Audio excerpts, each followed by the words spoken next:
आज मुझे आपसे बात करते हुए बहुत खुशी हो रही है। वैसे तो जिस वर्ग से आज मैं बात कर रहा हूं, इनसे मैंने जनवरी के इसी वर्ष के महीने में 28 तारीख को बात की थी। उस समय लगभग 9000 साथी मेरे साथ जुड़े थे। आज उसी क्रम में उसी वर्ग के साथ 6 महीने बाद मैं बात कर रहा हूं और मुझे खुशी है कि इन 6 महीनों में इस श्रेणी में जिनसे आज मैं बात कर रहा हूं, इसमें लगभग 40,000 लोग और जुड़ चुके हैं।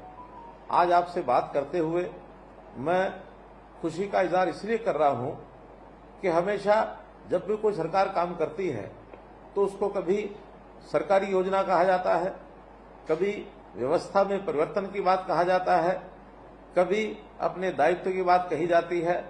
मैं आज इन सब चीजों को मिला करके एक ऐसा विषय आपके सामने रख रहा हूं जिसमें मुझे लगता है ये काम बहुत पुण्य का काम है और इस पुण्य के काम को करते हुए मुझे भी बहुत खुशी हो रही है। हमेशा समाज के अंदर आर्थिक दृष्टि से देखा जाए तो कई वर्ग रहते हैं और एक वर्ग ऐसा है जो किन्हीं भी कारणों से अपनी आर्थिक स्थिति को शायद सुधार नहीं पाया, पीछे रह गया। कारण कोई भी हो सकता है, लेकिन जो हमारी गरीबी है हमें समाज जीवन के मुख्य भाग में चलने के लिए कई बार बहुत परेशान करती है। कई बार ये बाधाएं हमारे जीवन में संकट भी लाती हैं। जीवन यापन को अगर हमें ठीक से चलाना है तो हमारे आसपास के लोगों को जब हम देखते हैं तो हमें कष्ट भी होता है। इस कष्ट को दूर करने के लिए और हमने विचार किया हुआ है कि प्रदेश का कोई भी व्यक्ति जो असहाय है, गरीब है, लाचार है, जो किन्हीं कारणों से अपने जीवन को आगे नहीं बढ़ा सकता है, तो उसके सारे सिस्टम को कैसे ठीक किया जाए, कैसे उसको उस गरीबी से बाहर निकाला जाए। वर्षों जो पहले सरकारें चलती थी नारे देते थे गरीबी हटाओ, लेकिन हमने नारा नहीं दिया। हमने तो उस हर गरीब की जो भी उसकी कोई मजबूरी है, जो भी उसकी कठिनाई है, उसको समझ करके उसको दूर करने का काम किया है। देश के प्रधानमंत्री नरेंद्र मोदी जी ने जब इन कठिनाइयों को ध्यान में किया तो एक एक करके न जाने कितने काम उन्होंने हमारे लिए किए हैं। उन्होंने गरीब परिवारों को प्रधानमंत्री आवास योजना के अंतर्गत करोड़ों मकान दिए हैं। उन्होंने न केवल मकान दिए बल्कि उन मकानों में हमारी रसोई के अंदर सिलेंडर पहुंचाने के लिए और उज्ज्वला योजना हरियाणा में भी हमने 9 लाख सिलेंडर दे करके रसोई के अंदर पहुंचाए हैं। उस रसोई में नल से जल पहुंच जाए, ये भी हमने 28 लाख परिवारों की रसोई के अंदर हरियाणा में जल से नल पहुंचाने का अभियान जो शुरू कर रखा है वो प्राय एक प्रकार से पूरा होने वाला है। इसी प्रकार से हमारे परिवार का कोई सदस्य बीमार हो जाए, लाचारी से, हमारी मजबूरी से उसका इलाज कराना संभव नहीं होता, तो प्रधानमंत्री ने आयुष्मान योजना चला करके ऐसे गरीब परिवारों को संकट में से बाहर निकालने का काम किया। हमने चिरायु योजना जोड़कर उसको और आगे बढ़ाया है कि उसके अंदर और ज्यादा परिवार और शामिल होकर के उसका लाभ उठाएं। यहीं तक नहीं, गरीबी रेखा से जो थोड़ा ऊपर हैं, जिनकी आय 1,80,000 से और 3 लाख रुपए वार्षिक तक है, उनसे भी मात्र एक नॉमिनल 1500 रुपए वार्षिक एक प्रीमियम लेकर के उनको भी इस योजना में जोड़ा है, ताकि परिवार के ऐसे लोगों को 5 लाख रुपए वार्षिक का ये लाभ आवश्यकता पड़ने पर ये मिल सके। हमारे बच्चों की पढ़ाई ठीक हो, हमने चिराग योजना भी उसमें चलाई है। अब ये सब बातें खर्च करने के लिए हमारे पास पैसा नहीं है, इसलिए योजनाएं की जा रही हैं। लेकिन आखिर तो हम अपनी सक्षमता के कारण से, अपने यानी शरीर की ताकत के कारण से, हमारे पास बुद्धि है, बुद्धि के कारण से प्रभु ने हमको 2 हाथ दिए हैं, पैर दिए हैं, चलने फिरने में हम सक्षम हैं, तो क्या आखिर काम करने का अवसर हमें मिले तो काम करके हम अपनी आमदन को नहीं बढ़ा सकते क्या? हमने इसमें भी एक योजना लागू की और उस योजना के अंतर्गत जो आपको बता रहा हूं कि जिनकी आय वर्ष में 1 लाख रुपए से भी कम थी, ऐसे लोगों को बुलाकर और उनसे सरकारी योजनाओं का लाभ वो कैसे उठा सकते हैं, उस नाते से उनसे बातचीत करके और उनको बैंकों से लोन लेकर के देने का भी काम हमने किया। जो संख्या आज मैं 40,000 बता रहा हूं, पहले 8,000 थी, ये लगभग 50,000 लोग इस योजना का लाभ उठा पाए हैं और आप भी उनमें से ही एक हैं। तो मित्रों, आज मैं आपसे जो बात कर रहा हूं इसीलिए कर रहा हूं कि हम लोगों ने अपने जीवन को कैसे आगे बढ़ाना है। बैंक से लोन लेना एक बात है, लेकिन उस लोन का उपयोग करना ये भी बहुत एक समझदारी से, एक तरीके से हमको करना पड़ेगा। और आखिर बैंक से लोन लेकर के हम अपने व्यवसाय के माध्यम से, काम के माध्यम से अपने आप को आगे बढ़ा पाए, तो इससे बड़ी खुशी की बात नहीं हो सकती है। बहुत सी ऐसे पार्टियां भी हैं जो एक नारे लगाती हैं कि ये मुफ्त लो, वो मुफ्त लो। तो मुफ्त की आदत लगाने के बजाय हमारी प्राथमिकता है कि काम करने वाले व्यक्ति को काम के लिए जो उसकी आवश्यकता है वो पूरी की जाए, उसको ट्रेनिंग दिलाई जाए, उसकी पढ़ाई कराई जाए, उसको स्किल के नाते से, हुनर के नाते से उसको विकास किया जाए, और काम करने के लिए जो पूंजी की आवश्यकता है तो पूंजी भी दिलाई जाए। और जहां कहीं सरकारों की ओर से उसमें कोई ग्रांट है, उसमें कोई सब्सिडी है, ये जोड़ना है, वो भी हमने जोड़ने के लिए और काम किए हैं। जहां कहीं ब्याज जो लगता है बैंकों का, उसको रिफंड करने की बात आती है, वो भी हमने किए हैं। महिलाओं के नाते हमने लगभग 55,000 और ये सेल्फ हेल्प ग्रुप ये बनाए। 5 लाख से ऊपर महिलाएं ऐसी हैं जो अपने परिवार की आय बढ़ाने में अपना योगदान दे रही हैं। ये भी संख्या बहुत बड़ी है। ऐसी बहनों के लिए उनका जो उत्पादन का माल है वो बिक्री कैसे हो, अच्छे स्थान उसको मिल जाए, तो शहरों में एक नई योजना हमने साझा बाजार करके ये बनाया है। उस साझा बाजार के अंतर्गत और 50 से लेकर 100 छोटा कैबिन बनाकर हम उनको बुकिंग के आधार पर सप्ताह में जितने दिन उनको आवश्यकता है उसके लिए हम उनको देते हैं, ताकि वो आकर के और अपना काम जो है उसको जो करते हैं, अपना सामान बेच सकें, अपनी आमदन बढ़ा सकें। मित्रों, भाइयों बहनों, हम चाहते हैं कि जिस परिवार की आय 1 लाख रुपया या इससे कम है, ऐसे परिवार को लोन देकर, चाहे वो भैंस पालता है, गाय पालता है, दूध बेचता है, दूध बेच करके अपने आय को बढ़ाता है, कोई दुकान चलाने के लिए पैसा लेता है, कोई छोटा मोटा घर में उद्योग करने के लिए वो पैसा लेता है, ऐसे किसी भी काम के लिए वो पैसा लेता है, तो उसकी आय वर्ष की 1,80,000 या इससे ऊपर कैसे हो, इस काम के नाते से हम उसका सहयोग करना चाहते हैं। आप स्वयं सक्षम बने।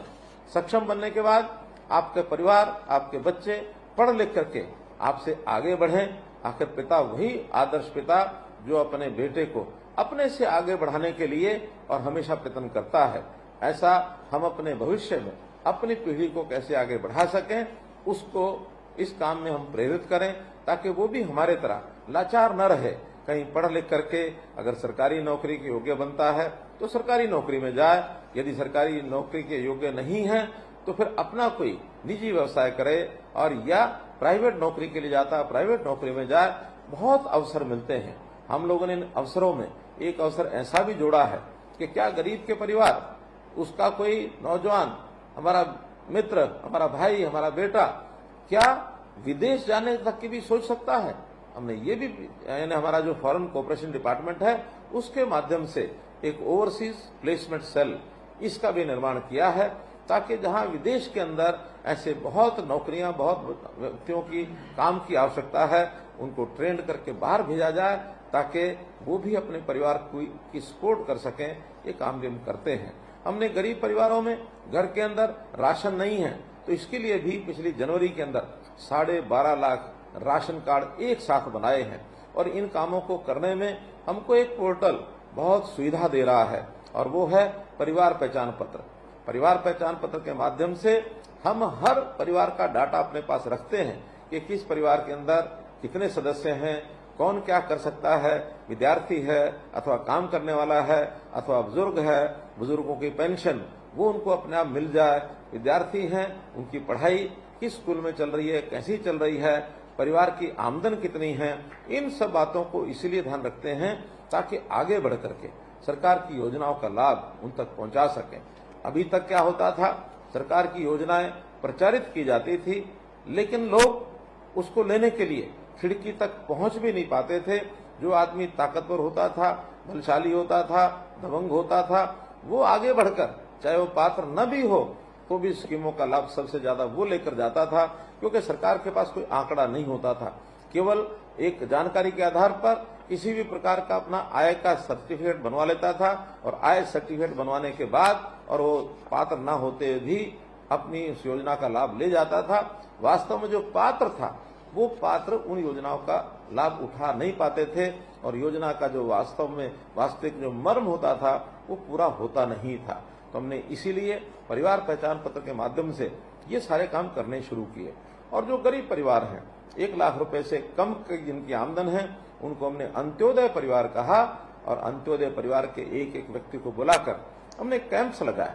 वो कैंप यानी 4 बार इसके कैंप ब्लॉक स्तर पर लग चुके हैं। रोजगार मेले या जिसको हम कहें अंत्योदय परिवार उत्थान योजना के मेले, ये सब हमने लगाए। तो इसके माध्यम से भी सब लोगों को संपर्क करके विभागों की कोई 17 विभागों की 50 के लगभग योजनाएं हैं, उन योजनाओं का लाभ उठाने के लिए प्रेरित किया। ये योजना भी एक पोर्टल के ऊपर हमने दर्ज कर दी है। पढ़ा लिखा व्यक्ति स्वयं उस पोर्टल पर जाकर के वो अपना जानकारी ले सकता है कि सरकार की कौन कौन सी योजनाएं हैं। इस पोर्टल पर अंत्योदय उत्थान परिवार उत्थान .gov.in, तो इस प्रकार से इस पोर्टल पर जाकर के और हम इन योजनाओं का लाभ ले सकते हैं। अगर हमारे स्वयं उसको नहीं देख सकते तो किसी भी पढ़े लिखे साथी को इस पोर्टल पर जाकर के योजना का चुनाव करना, उसके लिए आवश्यक जानकारियां प्राप्त करना, बैंक से लोन लेना और काम में कैसे सफल होना है, ये सारी बातें उसके अंदर बताई जाती हैं। इसका हम लाभ उठा सकते हैं। भाइयों बहनों, हम लोग गरीब के साथी होने के नाते ये विश्वास दिला सकता हूं मैं कि किसी भी गरीब का हक किसी दूसरे व्यक्ति को नहीं लेने देंगे। हमेशा गरीब के साथ खड़ा होना ये मेरी संतुष्टि का बहुत बड़ा एक कारण है। तो इन गरीबों का कैसे भला हो, हमेशा गरीबों के साथ हम खड़े हैं। आप आगे बढ़ने का अपना मानस बताइए, आप काम करने के लिए अपने आप को आगे बढ़ाइए। आपकी सहायता करने के लिए मनोहर लाल हमेशा आपके साथ खड़ा है। तो इसलिए भाइयों बहनों, अपने प्रदेश में कोई भी व्यक्ति, कोई भी परिवार 1 लाख रुपए इनकम से नीचे न रहे, इससे ऊपर 1,80,000 तक पहुंचे, फिर 1,80,000 से ऊपर जाए, ताकि हम अपने जीवन यापन को, अपने परिवार को अच्छे प्रकार से पाल सके। इतना ही निवेदन करते हुए मैं आप लोगों का पुनः बहुत स्वागत भी करता हूं, बहुत धन्यवाद भी करता हूं और आपसे आशा करता हूं कि आप जो काम करने के लिए आगे बढ़े हैं सफलतापूर्वक से करें। उस पैसे का उपयोग अपनी आमदन के लिए बढ़ाने के लिए ही करें। उसका इधर उधर फिजूल खर्ची करके यदि हमने पैसा खराब किया तो हम फिर किस्तें भी अपनी वापस नहीं कर पाएंगे। इसलिए किस्त वापस करने के लिए अपने परिवार को भी आमदन मिले, इसलिए अच्छा लाभ उसका कमाने वाला काम ही हम करें। और हम तो कर ही रहे हैं। मैं आपसे एक आग्रह और भी करना चाहता हूं, यदि इस प्रकार के और परिवार हमारे पास पड़ोस में, हमारे कोई और रिश्तेदार हो सकते हैं, मित्र हो सकते हैं, जानकार हो सकते हैं, उनको भी इन योजनाओं में आगे लाने के लिए प्रेरित करें। सरकार आपके साथ हमेशा खड़ी रहेगी। अंत्योदय ये हमारा लक्ष्य है। इस लक्ष्य को पूरा करना, इसको मैं अपनी प्रसन्नता का एक कारण मानता हूं, संतुष्टि का कारण मानता हूं। आपको बहुत बहुत शुभकामनाएं, बहुत बहुत बधाई।